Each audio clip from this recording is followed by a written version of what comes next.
আসসালামু আলাইকুম ওয়া রাহমাতুল্লাহ।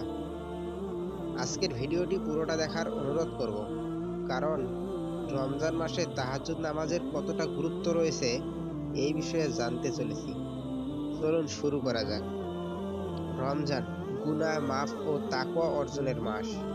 মুমিনদের জন্য এ মাসে অফুরন্ত সওয়াব অর্জনের সুযোগ দিয়ে রেখেছেন আল্লাহ তাআলা। এ মাসে অল্প আমলেই অনেক বেশি ফজিলত।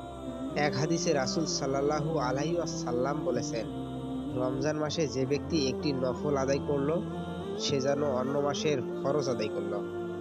আর যে ব্যক্তি এ মাসে একটি ফরজ আদায় করল, সে যেন অন্য মাসের ৭৬টি ফরজ আদায় করল। এ মাসে ফরজ আমলগুলোর পাশাপাশি নফলের প্রতি গুরুত্ব দেওয়া জরুরি, কারণ কিয়ামতের দিন যখন মানুষের ফরজ ইবাদতের কোনো ঘাটতি দেখা দেবে, আল্লাহ তাআলা নফলের মাধ্যমে তা পূরণের ব্যবস্থা করে দেবেন।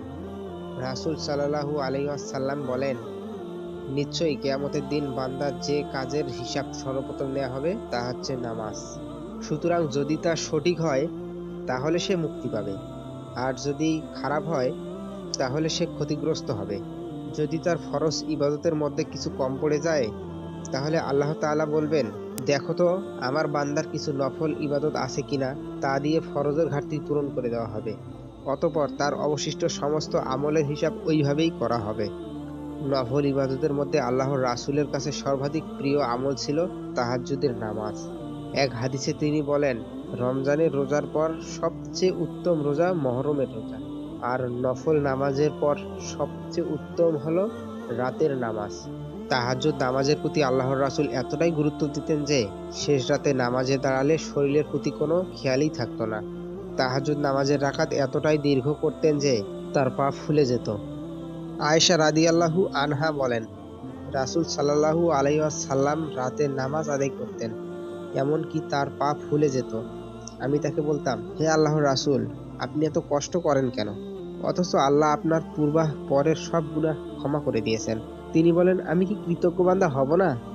রমজানে অন্যান্য নফল ইবাদতের মতো তাহাজ্জুদেরও প্রতি নবীজি সাল্লাল্লাহু আলাইহি ওয়াসাল্লামের আকর্ষণ আরো বেড়ে যেত। তিনি রমজানে অধিক পরিমাণ তাহাজ্জুদের নামাজ আদায় করতেন। বিশেষত রমজানের শেষ দশকে তিনি ইতিকাফ করতেন এবং রাত্রি জাগরণ করতেন। এ সময় তিনি তার পরিবারের সদস্যদেরও রাতে আমলের জন্য ডেকে দিতেন। তবে তিনি অবশ্য পালনীয় বিষয় হিসেবে নির্দেশ দেননি। তিনি বলেন, যে ব্যক্তি ঈমান ও নিষ্ঠার সঙ্গে রমজানে তাহাজ্জুদের নামাজ আদায় করবে, আল্লাহ তাআলা তার পূর্ববর্তী পাপ মাফ করে দেবেন।